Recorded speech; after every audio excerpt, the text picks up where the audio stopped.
Isabella Montgomery was the kind of woman who turned heads the moment she entered a room, not just for her beauty, but for the weight of her name. Born into a dynasty of old money and new power, she carried herself with effortless grace, the air around her thick with privilege.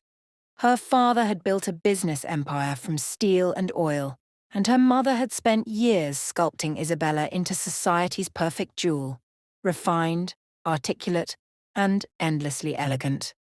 But beneath the designer gowns and the art gallery smiles, Isabella was aching for something real. She ain't aching to be seen beyond the bank balance and the family crest. She had grown tired of champagne toasts and hollow flattery, of men who looked at her and saw an investment, not a person. Her heart longed for something. Simpler. Truer. So when she met Daniel Carter at a cozy bookshop on a rainy Tuesday afternoon, she allowed herself to believe for the first time in years that maybe, just maybe, love could be different. Daniel was everything her world wasn't. Narc. He wore worn jeans and scuffed boots. His laughter was raw and real, not calculated for effect. He had no idea who she was, or at least that's what he claimed. They bonded over poetry, argued over coffee, and soon shared long walks that turned into longer nights. He looked at her like she was human, not capital. He made her feel ordinary in the most extraordinary way. And Isabella fell. Hard. Her friends raised eyebrows. Her family staged interventions disguised as dinner parties. But she ignored it all. She craved the normalcy he brought, the feeling of being enough without needing to impress. So she gave him everything. Not just her time and heart, but access to her world. She paid off his debts quietly, helped him rent a nicer apartment, even introduced him to her inner circle when he said he wanted to start a business. At first, it was small things. An expensive watch she bought for his birthday. A loan he said he'd return. A few nights at five-star hotels just to escape. She never kept track. She didn't want to. Because she was in love. But love, as she would come to learn, is not always blind. Sometimes it just pretends not to see. It started with lies. Little ones. I'll be working late. My phone died. I'm with my brother. And then came the whispers. Her assistant mentioned seeing Daniel with another woman downtown. A friend swore she saw him at a luxury bar, one Isabella never took him to, flirting like he owned the place. Still, she brushed it off. He loved her. He told her every day. He couldn't be that man. Until the night she came home early from a business trip and found him in her penthouse, with another woman wearing her silk robe. He didn't even flinch. Instead, he had the audacity to say it's not what it looks like. Isabella didn't scream. She didn't cry. She stood there frozen, her heart shattering silently. The other woman fled, clearly shaken, and Daniel, cool as ever, poured himself a drink.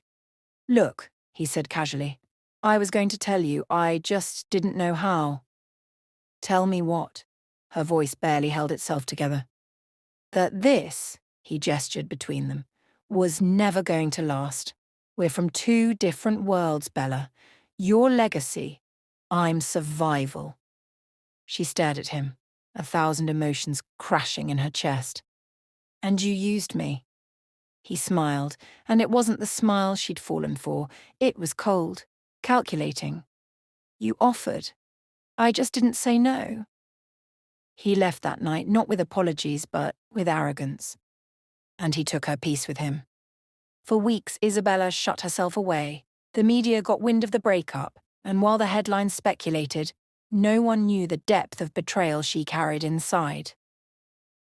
Worse than the cheating, worse than the lies, was the feeling that she had handed herself, her love, her trust, her world, over to someone who saw her only as a bank account with a heartbeat. But what he didn't know, what he couldn't predict, was the fire that betrayal can light inside a woman who has tasted pain. Isabella didn't drown in heartbreak. She sharpened it. She began to investigate, quietly, methodically. She had the means. Within weeks, she uncovered a pattern. Daniel had done this before. To 3 other women, all wealthy, all alone. One of them had even sold her apartment to help him launch a startup. It wasn't love, it was a scheme, and he was still doing it. So she made a choice. Not revenge, something deeper, smarter. She contacted the women. Together, they compiled evidence, bank transfers, messages, surveillance. With her legal team and a private investigator, they built a case. And then, when it was airtight, she pressed the match to the fuse. Daniel was arrested on a sunny Thursday morning at the same cafe where they had once shared croissants and dreams. Charges included fraud, emotional manipulation, and financial coercion.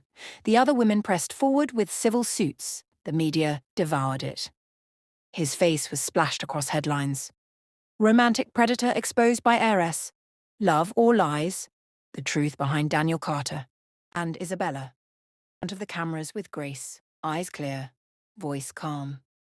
I gave my heart to someone who didn't deserve it, but now I'm reclaiming it. For myself, and for every woman who's ever been made to feel foolish for loving with trust.